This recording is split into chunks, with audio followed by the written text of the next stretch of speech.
Control the most advanced starfighters and skilled pilots in the galaxy.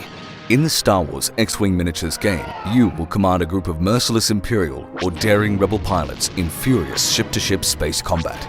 Take control of TIE fighters, X-Wings, and other ships from the Star Wars universe and pit them against each other in thrilling tactical battles.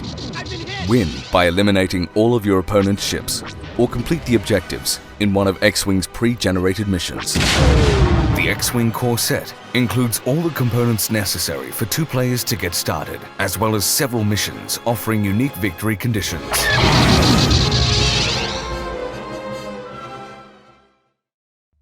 Stabilize your rear deflectors.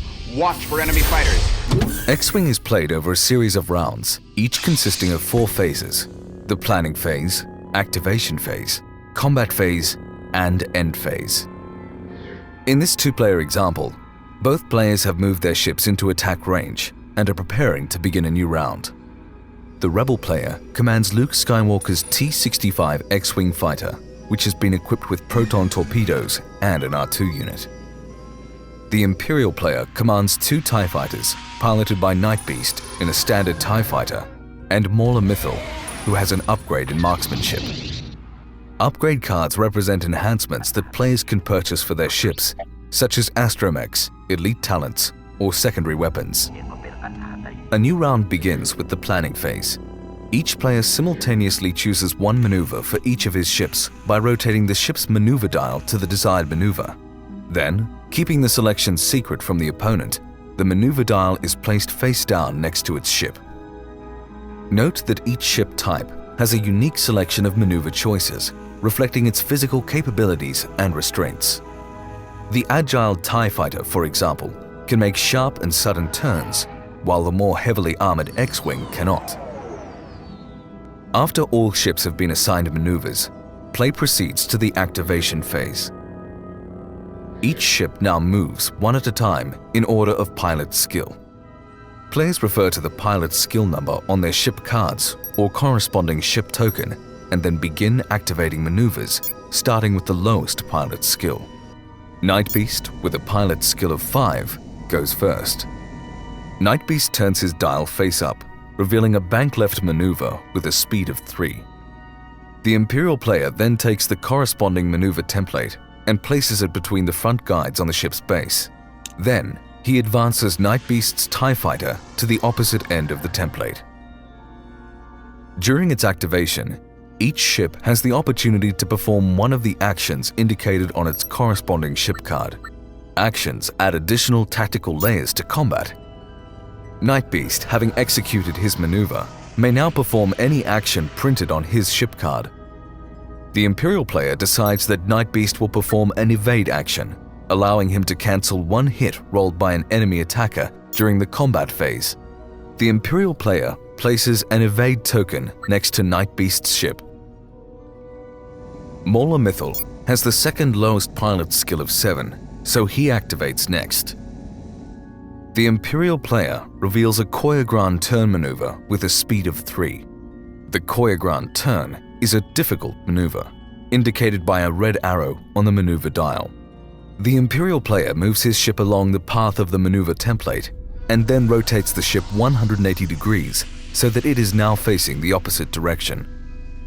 After a ship executes a red maneuver, a stress token is placed near the ship. Ships with stress tokens cannot perform actions or execute difficult maneuvers until the stress token is removed. Luke Skywalker, with a pilot skill of 8, activates last. Luke has one stress token from a previous round, which can only be removed by performing a green maneuver. The Rebel player has chosen to perform a straight green maneuver with a speed of 2. Luke's X-Wing follows the path of the corresponding template and then immediately removes one stress token from his ship.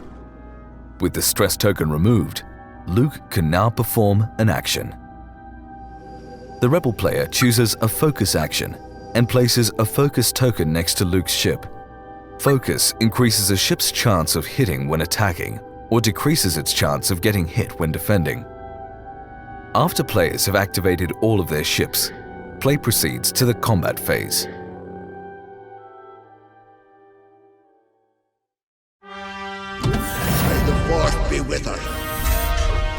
During the combat phase, each ship may perform an attack against one enemy ship within its firing arc and range.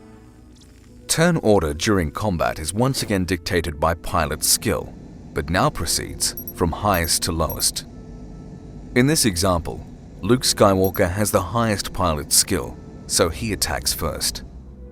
At the front of each ship token is an area indicating the ship's firing arc. An enemy ship is considered to be inside the firing arc if any part of the enemy ship's base falls inside of this arc. If the enemy ship is inside the firing arc, the player then notes the range. In this example, Night Beast is outside of Luke Skywalker's firing arc, but Mauler Mythal is within it. Range is measured using the range ruler, which is divided into 3 sections. Primary weapon attacks made at range 1 provide a bonus to the attacker, while those attacks made at range 3 provide a bonus to the defender. Further, some weapons or abilities may provide bonuses or restrictions based on the attacking range. In this example, Luke Skywalker is attacking Mauler Mythal at range 2, which gives no attack or defense bonus. After the attacking ship has determined any range bonuses, the attacking player rolls his attack dice. The red number printed on the ship card is that ship's primary weapon value, which indicates the number of dice the attacker rolls during his attack. Luke Skywalker has a primary weapon value of 3, indicating that the rebel player will roll 3 attack dice for Luke's X-Wing. The rebel player rolls 1 hit result, 1 critical hit result, and 1 focus result. During the activation phase, the rebel player placed a focus token near Luke Skywalker. This token allows Luke to change his focus result to a hit result. The Imperial player now rolls his defense dice to see if he will take any damage from the attack. The green number printed on the ship card is that ship's agility value and indicates the number of defense dice it will roll. Mauler Mythal has an agility value of 3, so the Imperial player rolls 3 defense dice. He obtains 1 evade and 2 blank results. After rolling all attack and defense dice, the players compare their results to determine whether the defending ship was hit. Luke Skywalker rolled 2 hit results and 1 critical hit result, and Mauler Mythal rolled 1 evade result. All regular hits must be cancelled before any critical hits, so Mauler Mythal cancels one of Luke's regular hit results. Mauler Mythal now suffers 1 regular hit and 1 critical hit. To resolve the regular hit, the Imperial player draws 1 damage card and places it face down next to Mauler Mythal's ship card. To resolve the critical hit, the Imperial player draws 1 damage card and places it face up next to the ship card, reading the text on the card aloud. In this example, Mauler Mythal has suffered a damaged cockpit, and his pilot skill will be lowered starting in the next round. The Imperial player places a critical hit token next to Mauler Mythal's ship, indicating that the ship has suffered an ongoing damage effect. When the total number of damage cards assigned to a ship equals or exceeds its hull value, that ship is destroyed. Since his ship's hull value is 3, Mauler Mythal survives Luke's attack. The damage cards remain with the affected ship. Mauler Mythal has the second highest pilot skill, 7, and attacks next. Luke Skywalker falls inside Mauler Mythal's firing arc and is at range 2, which gives no attack or defense bonuses. The Imperial player rolls 2 attack dice, the number indicated by the primary weapon value printed on his ship card. The Imperial player rolls 2 hit results. The Rebel player now rolls his defense dice for Luke Skywalker. Luke's agility value is 2, so he rolls 2 defense dice. The Rebel player rolls 1 blank result and 1 evade result. Luke's X-Wing suffers 1 hit. Because X-Wings are equipped with deflector shields, the hit result removes 1 shield token instead of damaging the hull. After a ship's shields have been depleted, damage to that ship is recorded using damage cards as normal. The last ship to perform an attack is Night Beast, who has the lowest pilot skill of 5.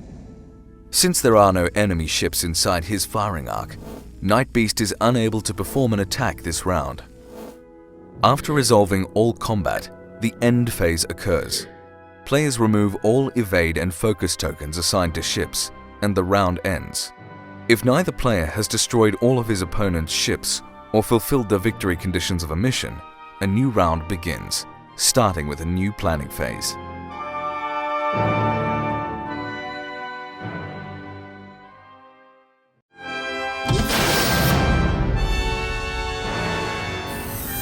Star Wars X-Wing Miniatures game is fast, fun, and ready to play right out of the box. As players become more familiar with the game, they may wish to begin building their own custom squadrons with unique pilots, upgrades, and additional ships. In addition to those found in the X-Wing Miniatures game core set, additional ships are available in several X-Wing expansions. The X-Wing game experience can vary from small skirmishes to massive battles. To balance opposing sides, each ship and upgrade card has a designated squad point cost in its lower right corner. Before playing, players must agree on a squad point total for the game. Players then customize their force within that squad point total. Each ship's upgrade capabilities are limited to those shown in the upgrade bar, located at the bottom of each ship card. A ship may equip one upgrade per icon. Biggs Darklighter, for example, may equip 2 upgrades, 1 Proton Torpedoes upgrade, and 1 Astromech upgrade. As an example of a 60-point game, the Rebel player chooses to field Biggs Darklighter, who costs 25 points. Then he chooses to equip the X-Wing with Proton Torpedoes, costing 4 points, and R2-D2, costing another 4 points, for a total of 33 squad points. The Rebel player then adds a Red Squadron pilot to his squadron, costing 23 points, and upgrades that ship with Proton Torpedoes, costing 4 points and bringing the Red Squadron pilot to a squad point cost of 27. The final Rebel squadron with Biggs Darklighter, Red Squadron pilot, and their upgrades come to a total of 60 squad points. The Rebel player is ready to take on the Empire. Star Wars X-Wing Miniatures game. Take control of a Rebel fleet and restore the ideals of the Republic, or lead the Galactic Empire to ultimate victory by blasting the Rebel scum from the stars. Stay on target and decide the fate of the galaxy.